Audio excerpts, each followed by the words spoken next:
नेपाल में जेनजी सरकार। जी हाँ, नेपाल में हिंसा के बाद वो पल आया जब जेनजी खुश हैं क्योंकि पीएम बनने वाले हैं बालेंद्र शाह। जी हाँ, बालेंद्र शाह जो कि जेनजी की पहली पसंद है। आपने देखा होगा बच्चों को अगर कुछ नहीं मिलता है तो वो कैसे बवाल मचाते हैं और अपनी मांग पूरी करवा लेते हैं। खैर, नेपाल में भी कुछ ऐसा हुआ। जेनजी ने प्रदर्शन किया। सवाल है कि बालेंद्र शाह कौन है जिसके मुरीद हो चुके हैं जेनजी।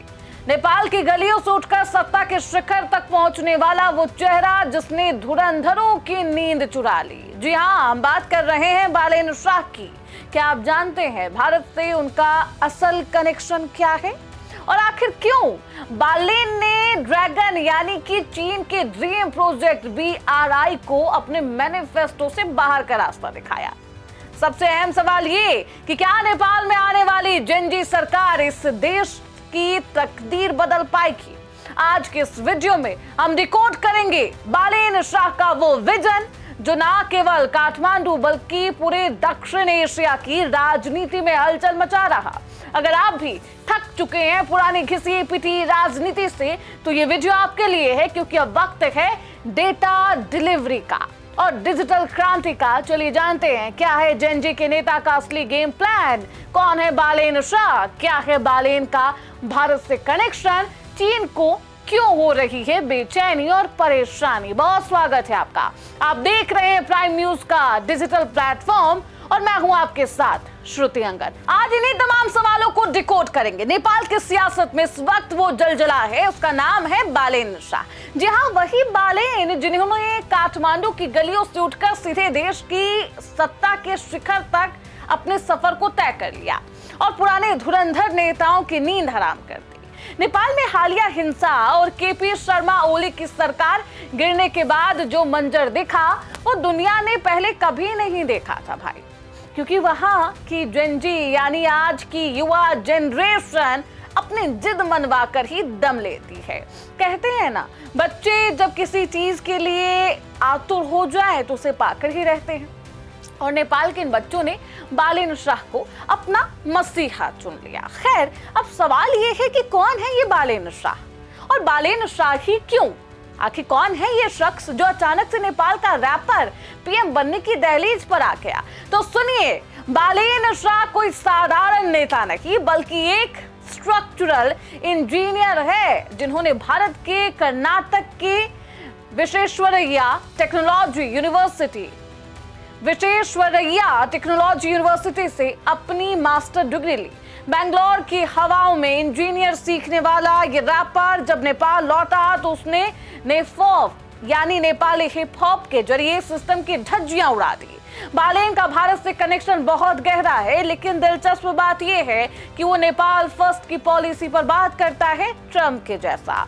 कभी वो सीता माता के सम्मान में भारतीय फिल्मों पर बैन लगाते हैं तो कभी अपने ऑफिस में अखंड नेपाल का नक्शा लगाकर भारत को हैरान कर देते हैं। लेकिन पर्दे के पीछे की कहानी ये है कि वो रिश्तों को लेन देन और बराबरी के तराजू पर तौलना जानते हैं और चाहते भी यही है। 27 अप्रैल 1990 को काठमांडू में जन्मे बालेंद्र शाह की कहानी पारंपरिक राजनेताओं से बिल्कुल अलग है। राजनीति में आने से पहले उनकी पहचान एक सिविल इंजीनियर और नेपाली हिप हॉप रैपर के रूप में हुई। नेपाल के अंडरग्राउंड रैप सीन में उनका नाम काफी मशहूर था। उनके गाने सिर्फ मनोरंजन नहीं थे बल्कि सिस्टम के खिलाफ खुली बगावत, भ्रष्टाचार, असमानता, राजनीतिक पाखंड पर उनके रैप युवाओं के बीच तेजी से वायरल हुए। यहीं से उनकी छवि एक चेहरे के रूप में बनी जो सत्ता को डराने लगे और सत्ता के लिए चुनौती बनी। बालेंद्र शाह ने साल 2022 में तब एक राजनीतिक दांव चला जब उन्होंने स्वतंत्र उम्मीदवार के तौर पर काठमांडू के मेयर के चुनाव में हुंकार भरी। नेपाल में राजनीतिक पार्टियों के खिलाफ वो उतरे चुनाव में, लेकिन नतीजा चौंकाने वाला रहा। उन्होंने भारी मतों से जीत हासिल कर ली, काठमांडू के मेयर बन गए। ये जीत सिर्फ एक चुनावी जीत नहीं थी और ना ही आप इसे मानिए, बल्कि ये नेपाल के युवाओं की उस बेचैनी का नतीजा था जो पुराने राजनीतिक ढांचे से तंग आ चुके थे। मेयर बनने के बाद बालेन शाह ने कई ऐसे फैसले लिए जिनकी चर्चा पूरे देश में होने लगी। अवैध निर्माण पर कार्रवाई, शहर में साफ सफाई और भ्रष्टाचार के खिलाफ सख्त कार्रवाई। बयानबाजी ने उन्हें सोशल मीडिया पर एक ऐसा आइकॉन बना दिया जो युवा जनरेशन को पसंद आने लगे। ये वही समय था जब जेन जी ने उन्हें अपना नेता माना। नेपाल में 2025 के आसपास जब युवाओं का आक्रोश अपने चरम पर था, आंदोलन अपने चरम पर, तो बालेन शाह उस आंदोलन की आवाज बनकर उभरे। प्रदर्शन करने वाले युवाओं के लिए वो एक उम्मीद थे। यही वजह है कि आज नेपाल की राजनीति में उन्हें जेन जी का चेहरा कहा जाता है। ग्राफिक्स के माध्यम से समझिए कौन है बालेन शाह। बालेन शाह यानी बालेंद्र शाह, जन्म 27 अप्रैल 1990 को हुआ। बालेन एक स्ट्रक्चरल इंजीनियर है। द रैपर पर्सोना, राजनीति से पहले वो नेफॉप के बादशाह थे। उनके रैप गानों में सिस्टम के खिलाफ गुस्सा और बदलाव, बगावत की गूंज। द फैंटम लीडर, 2022 में निर्दलीय मेयर बनकर उन्होंने इतिहास रचा। 2026 में वे प्रधानमंत्री पद के एक बेहद प्रबल दावेदार बन गए।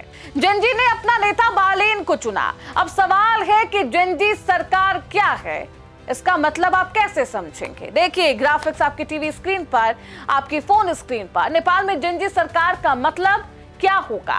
अगर नेपाल में सच में जेन जी नेतृत्व सत्ता में आता है तो राजनीति का जो तरीका है, पॉलिटिक्स का जो तरीका है, वो बदल सकता है। इसका असर कई क्षेत्रों में दिख सकता है। डिजिटल गवर्नेंस की बात करते हैं। जेन जी नेता टेक्नोलॉजी के साथ बड़े हुए हैं और देखिए इसलिए सरकारी कामकाज में डिजिटल सिस्टम और पारदर्शिता बढ़ सकती है। भ्रष्टाचार पर सख्ती युवा राजनीति का सबसे अहम एजेंडा है। एंटी करप्शन, भ्रष्टाचार के खिलाफ रोजगार और स्टार्टअप। नेपाल में हर साल हजारों युवा विदेश में काम करने जाते हैं। नई सरकार ब्रेन ड्रेन रोकने के लिए स्टार्टअप और आईटी सेक्टर पर खास फोकस कर सकती है। नई विदेश नीति, जेन जी सरकार का फोकस ये होगा कि भारत और चीन के बीच संतुलित संबंध कैसे बनाए, जो कि ओली की सरकार में कहीं गायब हो गया था या फिर शून्य के बराबर। किस तरीके से तालमेल बैठाया जाए अपने तमाम देशों के साथ, विदेशों के साथ, ये देखना बेहद दिलचस्प होगा। बालेन शाह के धर्म को लेकर भी चर्चाएं हैं। बालेन शाह सनातनी हिंदू है, उसी परंपरा का सम्मान करते हैं, लेकिन उनकी राजनीति सुशासन और तकनीक पर टिकी। वे धर्म को निजी आस्था बताते हैं, देश को डेटा के आधार पर चलाने की बात करते हैं। उनके लिए धर्म का मतलब है जनता की सेवा और सांस्कृतिक विरासत की रक्षा, जैसे पशुपतिनाथ की गरिमा और सीता माता का सम्मान। खैर, दिलचस्प बात यह है कि बालेन शाह का भारत से भी एक बेहद खास कनेक्शन है। उन्होंने अपनी उच्च शिक्षा भारत में ही हासिल की। कर्नाटक की विश्वेश्वरैया टेक्नोलॉजी यूनिवर्सिटी से उन्होंने स्ट्रक्चरल इंजीनियरिंग में मास्टर्स किया। बैंगलोर में नीति मीनाक्षी इंस्टीट्यूट ऑफ टेक्नोलॉजी से पढ़ाई की, यानी भारत की शिक्षा टेक्नोलॉजी सिस्टम को उन्होंने करीबी से देखा है, समझा है। हालांकि भारत के साथ उनके रिश्ते हमेशा विवादों से दूर नहीं रहे। एक समय उन्होंने एक बॉलीवुड फिल्म में सीता को भारत की बेटी कहे जाने पर विरोध जताया था, क्योंकि नेपाल की परंपरा में माता सीता का जन्म नेपाल की धरती से जुड़ा हुआ माना जाता है। खैर, सिर्फ भारत ही नहीं, बालेन ने तो सुपर पावर चीन को भी झटका दिया। उन्होंने अपनी ही पार्टी के मैनिफेस्टो से चीन के ड्रीम प्रोजेक्ट BRI यानी बेल्ट एंड रोड इनिशिएटिव वाले इंडस्ट्रियल पार्क को ही बाहर का रास्ता दिखा दिया, क्योंकि वो नहीं चाहते कि नेपाल कर्ज के जाल में फंसे। बालेन की नजर में नेपाल को किसी का पिछलग्गू नहीं, बल्कि एक इंडिपेंडेंट IT और एनर्जी हब बनना चाहिए। लोग पूछते हैं बालेन का धर्म क्या है, तो जान लीजिए वो है हिंदू धर्म के नेता, लेकिन उनकी असल पूंजी आप ये मानिए कि वो जनता की सेवा को मानते हैं। खैर, अब सवाल कई हैं। सवाल ये भी कि नेपाल की इस नई जेन जी सरकार का फायदा क्या होगा। अब आपको यही बताती हूँ। देखिए, वहां घिसी पिटी राजनीति नहीं चलेगी और अब डिजिटल युग में तमाम जो राजनेता है, खासतौर पर जो सियासत है, वो प्रवेश करती हुई नजर आएगी। भ्रष्टाचार पर सीधा लगाम होगा, युवाओं को रोजगार दिए जाएंगे और साथ ही साथ भ्रष्टाचार को रोकने के लिए बालेन का $30 अरब का एक IT विजन है। रोजगार को कनेक्ट करने के लिए ये विजन काफी कारगर होगा। जानकार कहते हैं कि बालेन एक फैंटम की तरह है जिनका अगला कदम कोई नहीं जानता, लेकिन उनकी ये रहस्यमयी इमेज ही युवाओं को दीवाना बना रही, पागल बना रही है। नेपाल का जनादेश साफ है कि अब पुरानी जनरेशन के वादे नहीं बल्कि बालेन शाह का रिजल्ट चलेगा। क्या एक रैपर वाकई देश की तकदीर बदल पाएगा, ये तो वक्त बताएगा। लेकिन फिलहाल तो नेपाल में सिर्फ बालेन बालेन की गूंज सुनाई दे रही है। अब सवाल है, कुछ ग्राफिक्स के माध्यम से आपको समझाते हैं कि जेनजी सरकार के वो 3 बेहद अहम फायदे। नेपाल को आने वाले दिनों में क्या होने वाले? ब्रेन ड्रेन पर लगाम। नेपाल का युवा हर साल देश छोड़कर पलायन कर रहा है। बालेन का 30 बिलियन का IT लक्ष्य, रोजगार के नए अवसर युवाओं को घर वापस लाएंगे। एक बेहद अच्छा फायदा यह है, करप्शन फ्री डिजिटल सिस्टम, भ्रष्टाचार पर लगाम। एक इंजीनियर होने के नाते बालेन फाइलों की जगह सिस्टम और एल्गोरिथम पर भरोसा करते हैं। बिचौलियों का खेल खत्म हो जाएगा नेपाल से, ये एक बेहद अच्छा फायदा।